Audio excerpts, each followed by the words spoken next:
여러분들 수업 계획서를 보면은 수업 계획서를 먼저 설명을 하겠어요. 강의 개요와 목표가 있죠. 여기는 윤리학인데 우리는 5부로 나누었어요. 1부에서는 전통적인 윤리 이론을 다루고 2부에서는 20세기에 등장한 담론 윤리와 책임 윤리. 그러니까 이제 5주 6주가 되는 거죠. 하버마스의 디스코스 윤리와 요나스의 생명의 윤리. 그거를 하고요. 그 다음에 3부에서는 우리의 식생활을 위해서 사육되는 동물의 해방 문제를 살펴봐요. 그러니까 3부에서는 이제 우리가 식욕을 하는데 여기에서 동물을 피해를 주거든요. 뭐 동물 해방주의자들은 동물의 피해를 준다고 생각하고 그 다음에 채식주의자가 된다는 것이 무엇을 의미하는가 이런 것을 살펴보기로 하겠어요. 그리고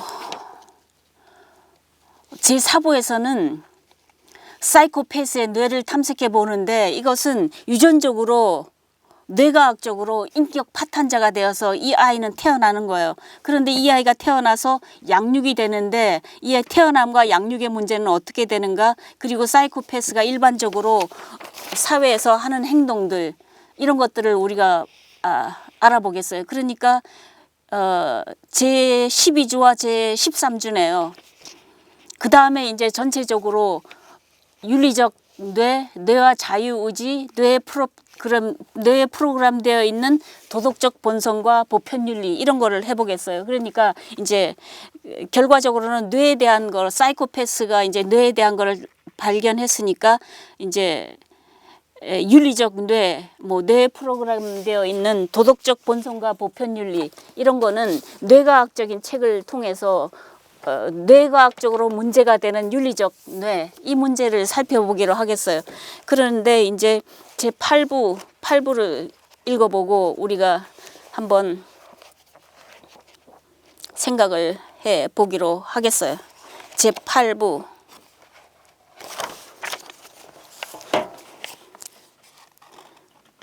제 8부는 이제 뇌의 기억은 불완전하다. 그 다음에 보편윤리를 향해서 뭐 등등 이런 거를 살펴보기로 하겠어요. 그러니까 지금 초반부의 윤리는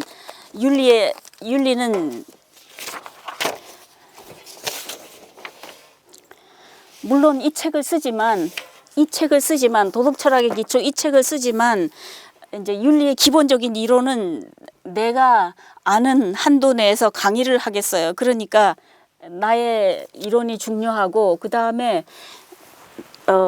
오늘날의 새로운 윤리는 하버마스의 담론 윤리. 하버마스의 담론 윤리는 이 책을 들여다보고 이 책을 하나 읽고 그 다음에 생명에 대한 책임의 윤리는 책임의 원칙, 기술시대의 생태학적 윤리 이 책을 읽겠어요. 푸코와 하버마스를 넘어서 그 다음에 생명의 윤리. 그 다음에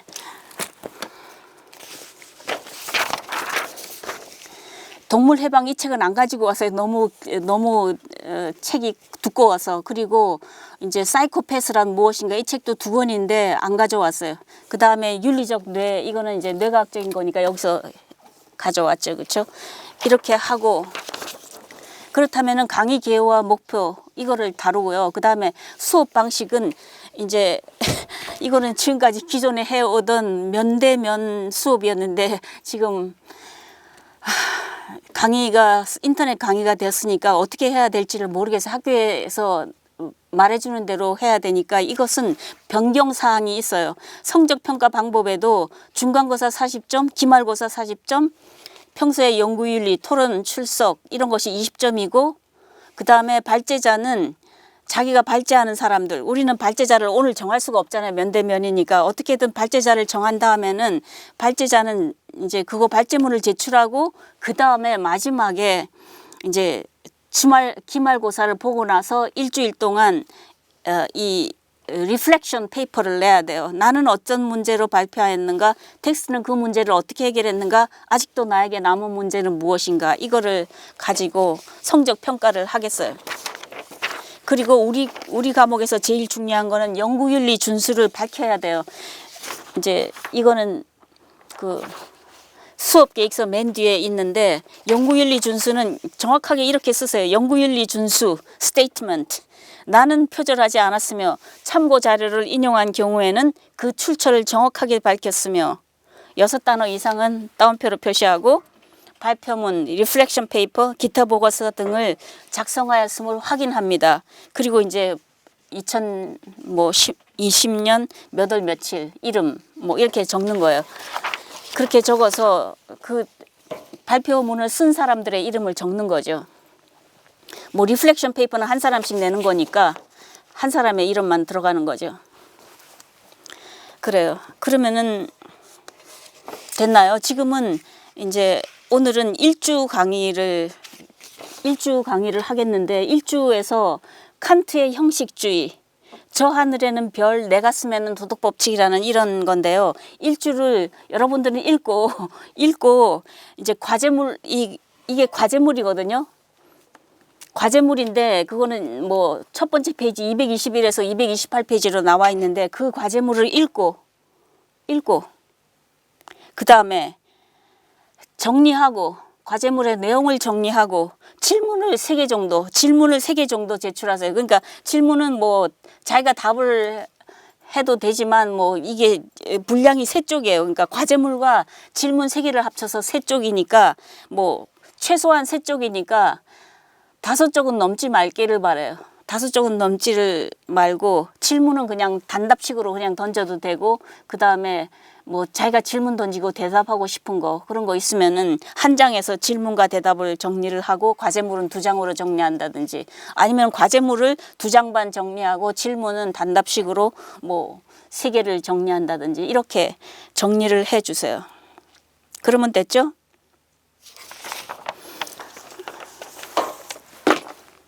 그러면 됐고 지금은 이제 칸트의 도덕법칙에 대한 거네요. 칸트의 도덕법칙.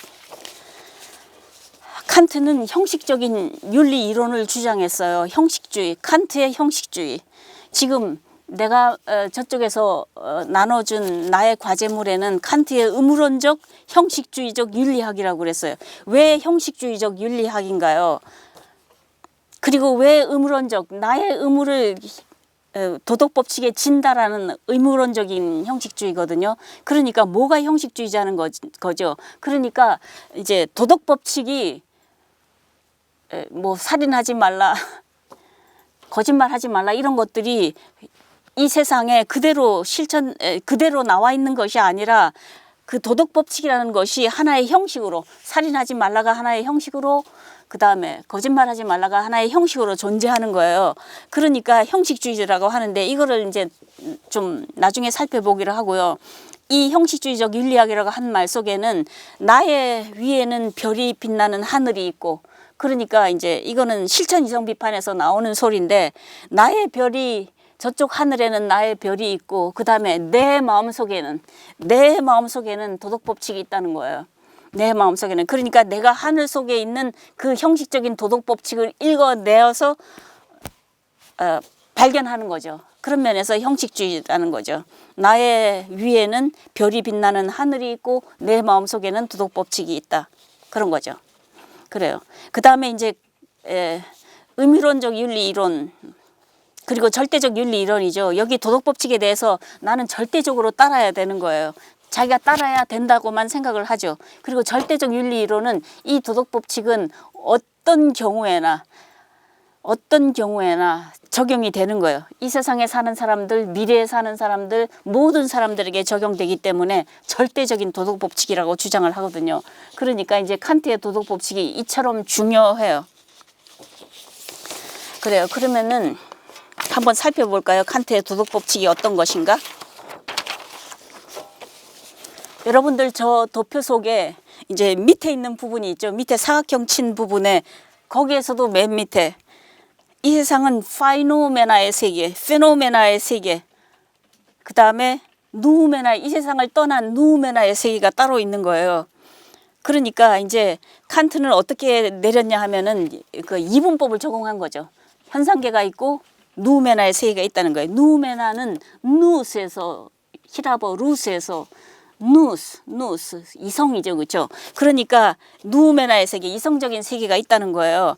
그러니까 이제 거기서 거기 사람이 이렇게 그려져 있잖아요. 똑바로 안 있고 이렇게 기울어져서 있어요. 실천 이성이 있는 거, 인간의 실천 이성이 있고 그 다음에 욕구와 충동, 우리 몸에 관련되는 거죠. 욕구와 충동이 있는 거죠. 이렇게. 그러니까 욕구와 충동에 따르자면은 이제 파이노메나의 세계에서 배고프면 먹어야 되잖아요. 배고프면 먹고 싶은 욕구가 생긴다. 충동이 생긴다. 그거 맞는 말이죠. 그렇죠? 그 다음에 이제 내가 이렇게 배고프다고 나 혼자만 많이 먹어도 되나? 다른 이 세상에 빈곤에 허덕이는 사람이 얼마나 많은데 나는 적당히 먹어야지 빈곤에 허덕이는 사람을 생각해서 이렇게 하면은 이제 실천 이성의 법칙을 들은 거예요. 실천 이성의 법칙, 절대적으로 먹는데 몰두하면 안 된다는 그러한 실천 이성의 법칙이 이제 나의 행동을 하기 위해서 주관적인 행위의 원칙이 되거든요. 그래서 이제 그건 조금 이따 다시 하고 인간의 자유가 있어요. 인간의 자유. 그 다음에 나 개인적인 욕구가 있어요. 그런 게 우리 몸속에 있으니까 나누어지는 거죠. 그렇죠? 인간의 자유, 실천 이성, 그 다음에 욕구와 충동 이렇게 이루어지죠. 그런데 이제 행위의 U는 우어자해, W는 Wirkung, 그러니까 원인과 결과죠. 특정한 행위의 결과. 그렇죠. 특정한 행위의 결과는 원인이 있어야지 결과가 나오는 거 아니에요? 배가 고프다, 밥을 먹는다. 원인은 우어자하고 Wirkung은 이제 밥을 먹는 욕구를 따라서 밥을 먹는 거죠. 그렇죠? 이러한 형태로 이루어져 있어요. 그렇다면은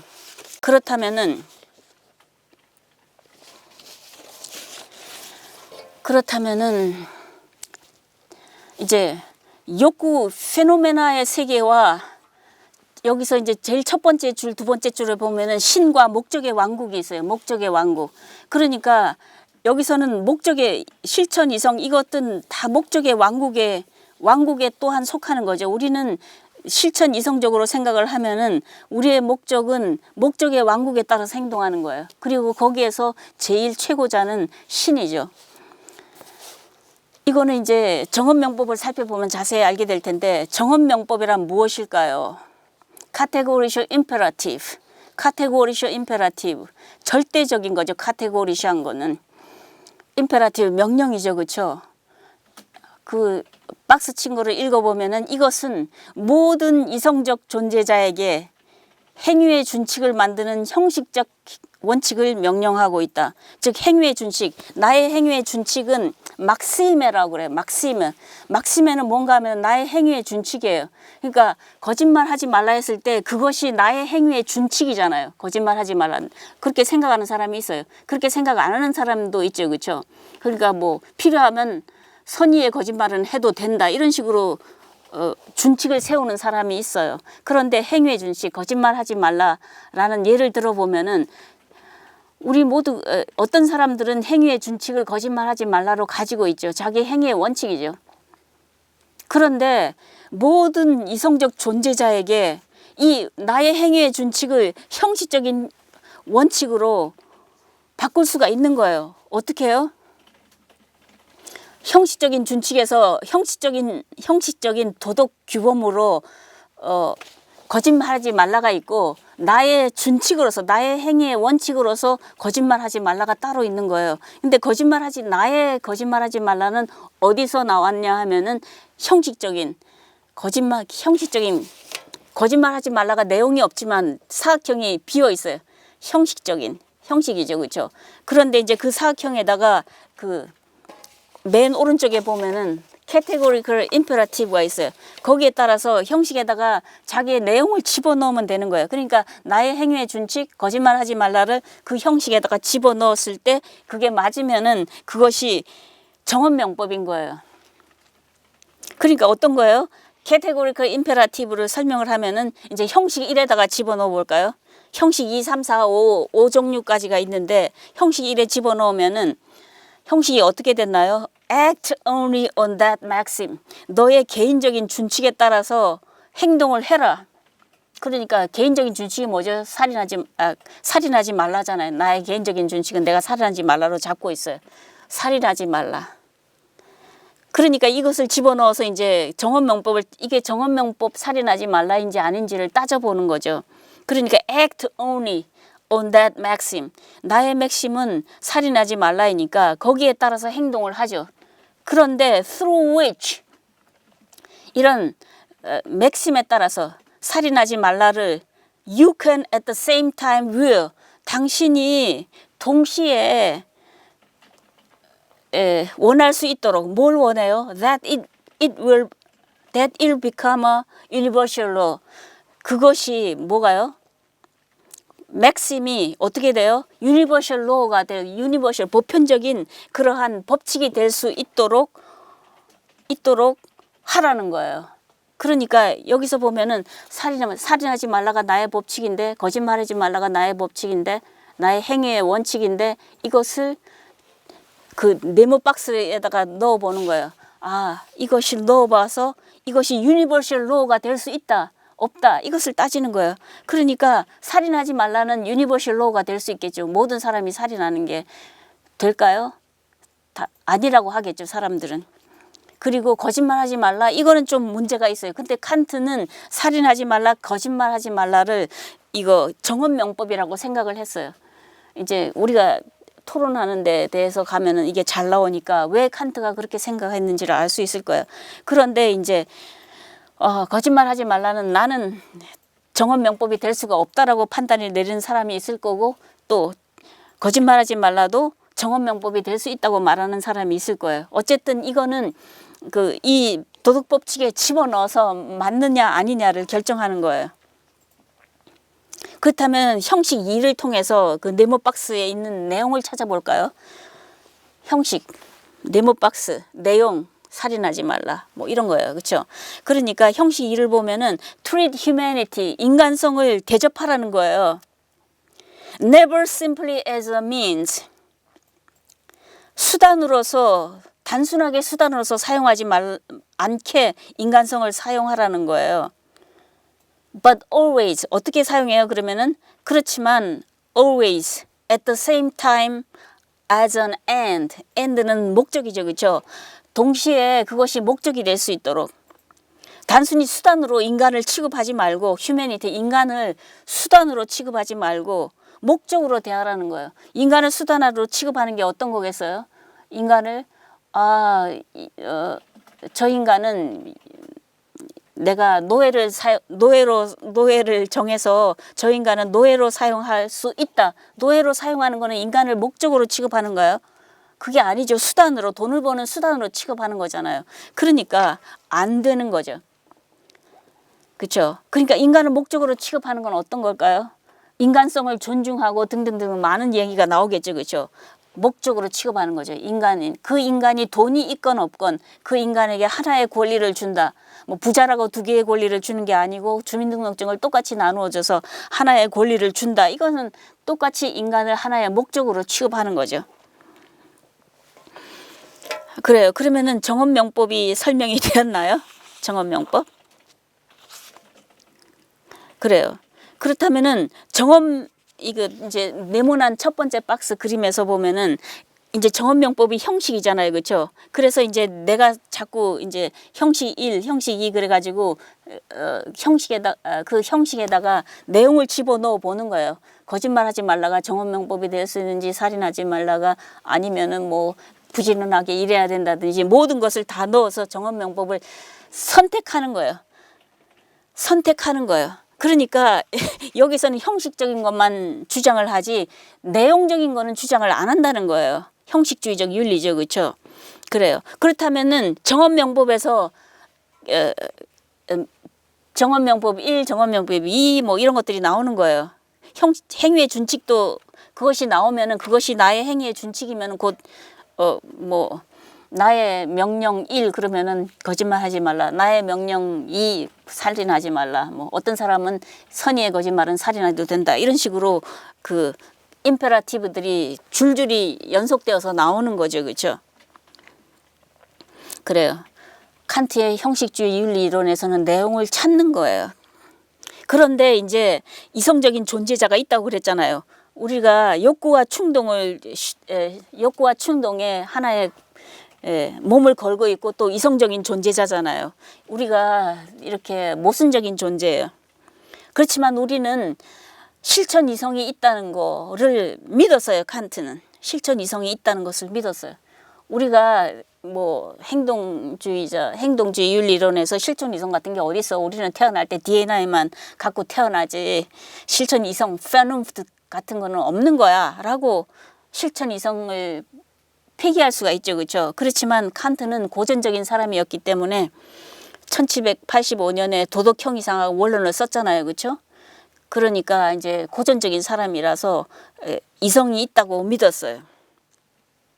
그리고 이성이 절대적인 거라고 생각을 했어요. 그러니까 실천 이성에 귀를 기울이면은 모두 인간 존재자에 대한 이성적인 욕구적인 충동적인 존재자가 아니라 이성적인 인간 존재자에 대한 객관적인 행위의 막시메를 그리고 그 막시메가 곧 카테고리셜 임페라티브인 거를 발견할 수 있는 거죠. 네. 그래요. 카테고리컬 임페라티브에 대해서 알았나요? 네. 그러면은 그 밑에 있는 거 이제 중간쯤에 두 밑에 있는 거 자유의지, 의무, 양심, 의지의 자율 같은 거를 설명을 할 텐데 이제 그거는 맨 오른쪽 맨 밑에 보세요. 인간에게 도덕이 성립하기 위해서는 형이상학적으로 세 가지 요청을 할 수밖에 없다는 거예요. 그렇다면은 왜 요청을 하는 건가요? 요청을 하는 거는 뭐뭐이다 아니다가 아니죠. 뭐뭐 해야만 한다라고 생각할 수밖에 없다는 거예요. 뭐뭐 해야만 한다라고 생각할 수밖에 없어요. 인간은 자유하다라고 직설적으로 말하는 것이 아니라 자유할 수 없는 인간은 인간에게 자유로운 도덕적 행위를 요청하는 건 불가능하다라고 생각되기 때문에 인간은 자유하다라고 생각할 수밖에 없다는 거예요. 그렇죠? 그 다음에 두 번째 영혼 불멸한다가 아니라 우리가 죽어보지 않아서 영혼이 불멸하는지 어떻게 알겠어요. 그렇죠? 그렇지만 칸트가 생각하기에 영혼이 불멸한다고 우리는 그렇다고 생각할 수밖에 없다는 거예요. 왜요? 불완전한 인간이 완전한 도덕성을 실현하기 위해서는 이성적 존재가 무한히 현존해야 된다는 거예요. 지금 이 세상을 사는 동안만 존재한다면은 나의 도덕성이 실현이 되겠어요? 모두 다 하늘을 치고 땅을 치고 통곡을 하겠죠, 그렇죠? 그것이 아니에요. 영원히 산다고, 영원불멸, 영원히 심과 함께 목적의 왕국에서 산다고 생각을 한다면은 하나님이 이 세상에서 내가 억울하게 죽었는데 그 억울한 만큼 보상해 주겠죠. 그렇죠. 내가 또 너무 이 세상보다 좋은 대접을 받았는데 그 좋은 대접을 받았으면 영원불멸의 세계에 가서 또 다른 일을 해야 되겠죠. 그만큼 더 보상을 해야 되겠죠. 그런 것이 요청이 되잖아요. 요청할 수밖에 없어요. 그렇죠.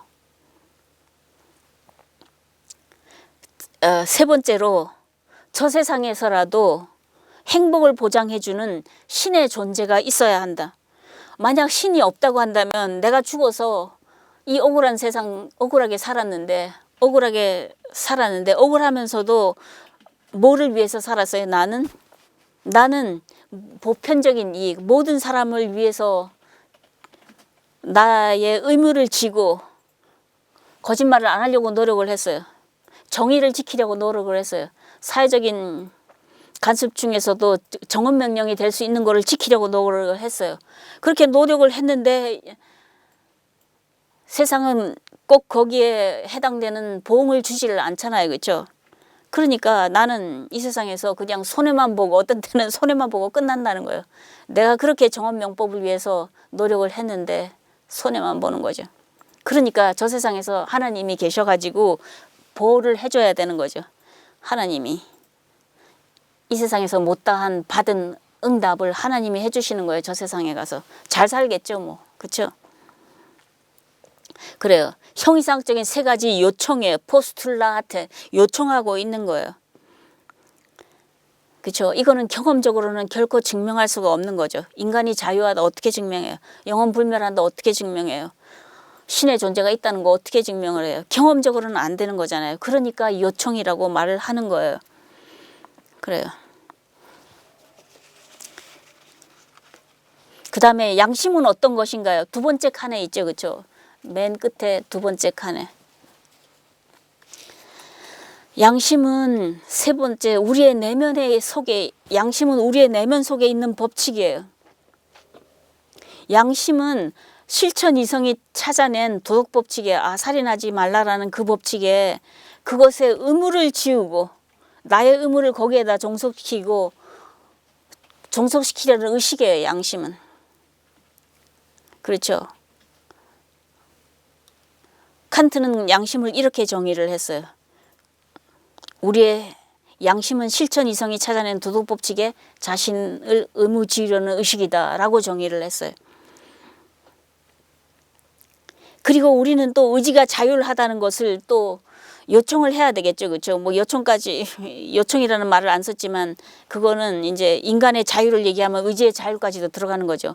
의지의 자율, autonomy des willens. 의지가 자유하다는 거예요. 헤테로노미 des willens. 의지가 이제 헤테로노미, 아우토, 자율, 헤테로노미, 다른 법칙이에요. 이타적인 법칙이에요. 이타적인 율법이에요. 이타적인 율법, 자유로운 율법. 그러니까 아우토노미 데스 빌렌스는 어떤 건가요? 아우토노미 데스 빌렌스는 이제 어떤 내가 의지의 자율에 따라서 행동할 때, 내가 살인하지 말라라고 할 때, 살인하지 말라는 그거 정언명법이기도 하지만 또한 나의 의지에 내가 자율적으로 거기에다가 의무를 지고 행동한다는 거죠. 그러니까 의지의 자율도 따라가는 거죠. 살인하지 말라를 나의 행위의 준칙으로 삼고 나의 정언명법으로 삼는다면은, 그렇죠. 그리고 만약 헤테로노미라면은, 헤테로노미는 어떤 것이 있을까요?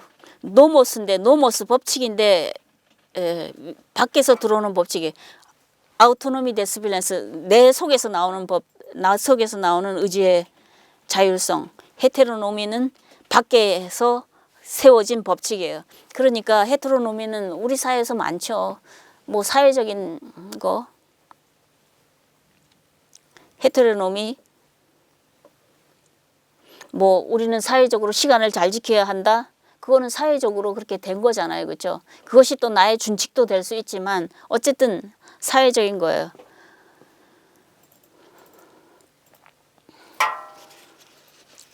수업 시간에 땡땡이를 부리면 안 된다. 그런 것도 우리 사회가 하나의 헤테로노머스를 정하고 있는 거죠. 그렇죠? 그리고 그거는 또 나의 개인의 자율도 될 수 있는 거잖아요.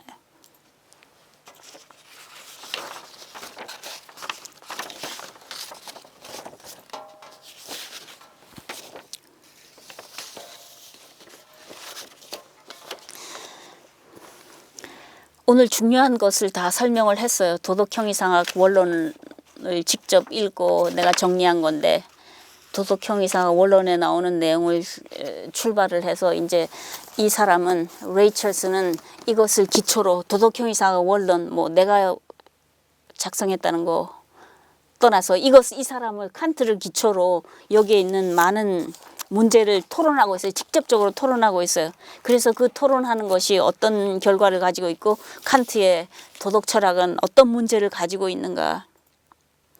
칸트의 도덕 철학은 이제 칸트의 도덕 철학의 그냥 문제라고 생각하면은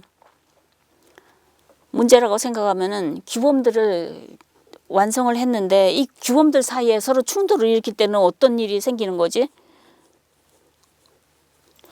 거짓말하지 말라라는 규범하고 나의 준칙하고 선의의 거짓말은 해도 된다는 나의 준칙이 충돌을 할 때, 그러면 거짓말하지 말라를 정언명법으로 놓았을 때 거짓말하지 말라, 그리고 선의의 거짓말을 해도 된다?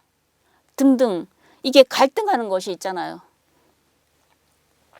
그 갈등하는 문제가 칸트의 윤리 이론에서는 대두가 되는데 이 문제를 어떻게 해결할 것인가.